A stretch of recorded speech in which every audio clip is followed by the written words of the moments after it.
एक ऑप्टिक्स का ही इंतजार है, तस्वीरों का ही इंतजार है। और ये तस्वीर सबसे पहले अपने चैनल एबीपी न्यूज पर आप देख रहे हैं। प्रधानमंत्री नरेंद्र मोदी की एससीओ समिट 2022 में शिरकत करने जाने की पहली तस्वीर अपने चैनल एबीपी न्यूज पर आप देख रहे हैं। ये उस वक्त की तस्वीर जब गाड़ियों का काफिला पहुंचा है कांग्रेस सेंटर, जहां पर प्रधानमंत्री नरेंद्र मोदी पहुंच चुके हैं एससीओ समिट में शामिल होने के लिए। आप देख रहे हैं काले रंग की ये गाड़ियां, इन्हीं गाड़ियों के काफिले से प्रधानमंत्री नरेंद्र मोदी कांग्रेस सेंटर पहुंच गए और प्रधानमंत्री नरेंद्र मोदी कांग्रेस सेंटर में दाखिल होते हुए उस हॉल में जाते हुए जहां पर बैठक होनी है एससीओ समिट।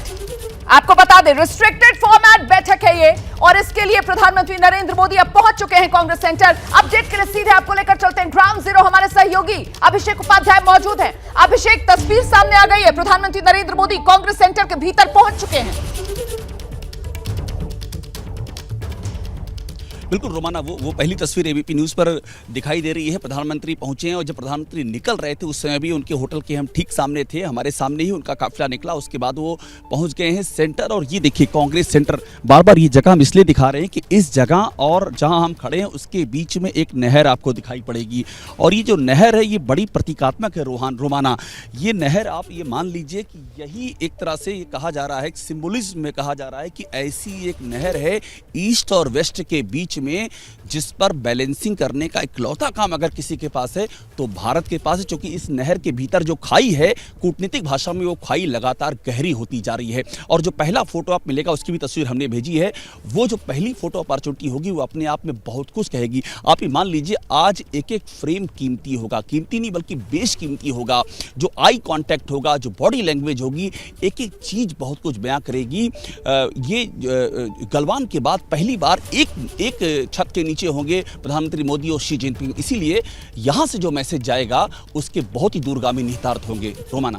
बिल्कुल, तो कुल मिलाकर महत्वपूर्ण वो ऑप्टिक्स हो जाता है जिसका जिक्र यहां पर अभिषेक उपाध्याय कर रहे हैं। और ऐसे में ये सीधी तस्वीरें नहीं है, कुछ देर पहले की तस्वीर है। प्रधानमंत्री नरेंद्र मोदी जब कांग्रेस सेंटर पहुंचे उस वक्त की ये तस्वीर है। आप देख सकते हैं एससीओ समिट में मंथन करने के लिए महाशक्तियों के साथ प्रधानमंत्री नरेंद्र मोदी पहुंच चुके हैं। और ये तस्वीर अपने आप में बहुत कुछ बयां कर रही है। अंदाज देखिए प्रधानमंत्री नरेंद्र मोदी का, किस अंदाज में पूरे आत्मविश्वास के साथ चलते हुए प्रधानमंत्री नरेंद्र मोदी एक एक कदम पर गौर फरमाएंगे अगर आप तो देखेंगे पूरी तरीके से आत्मविश्वास नजर आएगा। और प्रधानमंत्री नरेंद्र मोदी समझ रहे हैं उस जिम्मेदारी को जो इस वक्त पूरी दुनिया की तरफ से उन्हीं के कंधों पर है। क्योंकि यहां जिस तरीके की खाई जिसका जिक्र अभी अभिषेक उपाध्याय कर रहे थे ना, वो कांग्रेस सेंटर के सामने नहर और वही खाई बढ़ती हुई। और ये तस्वीर आपके सामने प्रधानमंत्री नरेंद्र मोदी देखिए किस गर्मजोशी के साथ हाथ मिलाते हुए नजर आ रहे हैं। उज्बेकिस्तान के यहां पर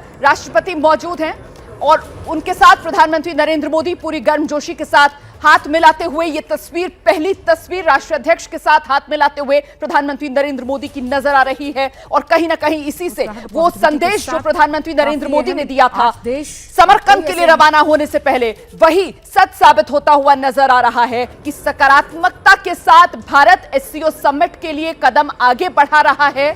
पूरी दुनिया की नजरें इस वक्त महाशक्तियों के इस महामंथन पर टिकी हुई है। क्योंकि किस तरीके से ईस्ट और वेस्ट को बैलेंस करेंगे प्रधानमंत्री नरेंद्र मोदी। अपने दोस्त, ऐतिहासिक भारत के दोस्त जिनके साथ रिश्ते बहुत पुराने हैं, रूस, उसके साथ भी दोस्ती निभानी है। और यकीनन राष्ट्रपति पुतिन जब आज प्रधानमंत्री नरेंद्र मोदी से मिलेंगे तो थैंक यू मोदी कहेंगे पुतिन। क्योंकि रूस यूक्रेन युद्ध के दौरान रूस को जिस तरीके से अलग थलग किया गया, जो दबाव भारत पर भी डाला गया रूस की निंदा करने का, भारत ने उस दबाव को दरकिनार किया, रूस के साथ अपने रिश्तों को कायम रखा। जी, तस्वीरों के साथ साथ आने वाली तस्वीरों पर एम्बेसडर वोरा से जरा जानना चाहिए कि आखिर ऐसी बैठकों में क्या होता है। और 90% जो डिसीजंस दिए जाते हैं उन पे कार्यान्वयन नहीं होता, इम्प्लीमेंट नहीं होते। केवल मेरे को तो 50 साल का एक्सपीरियंस है डिप्लोमेसी में, 10% जो है वो इम्प्लीमेंट करते। कितनी सारी मीटिंग्स होती हैं, कितने डिसीजंस लिए जाते हैं, लेकिन एक एक के पीछे एक्शन लेना बहुत मुश्किल होता है। ये होता है कि सेट ऑफ प्रिंसिपल्स इनंसिएट करते हैं, एंटी टेररिज्म होना चाहिए, कनेक्टिविटी होना चाहिए, एनर्जी सिक्योरिटी, ये सब चीज़ें वहाँ पर होंगी।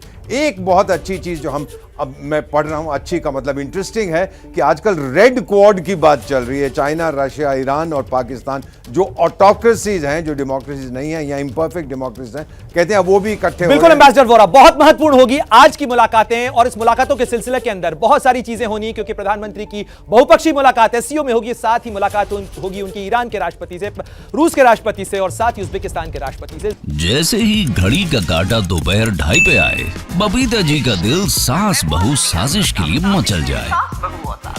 और ये है इनकी बहू, पूरे दिन ऑफिस की टेंशन हो जाए गॉन जब ये करें अपना फेवरेट शो फ्री टाइम पे ऑन। इनकी तरह आप भी देखें अपना फेवरेट शो अपने टाइम पर और डाउनलोड कीजिए एबीपी लाइव ऐप अपने स्मार्ट टीवी पर।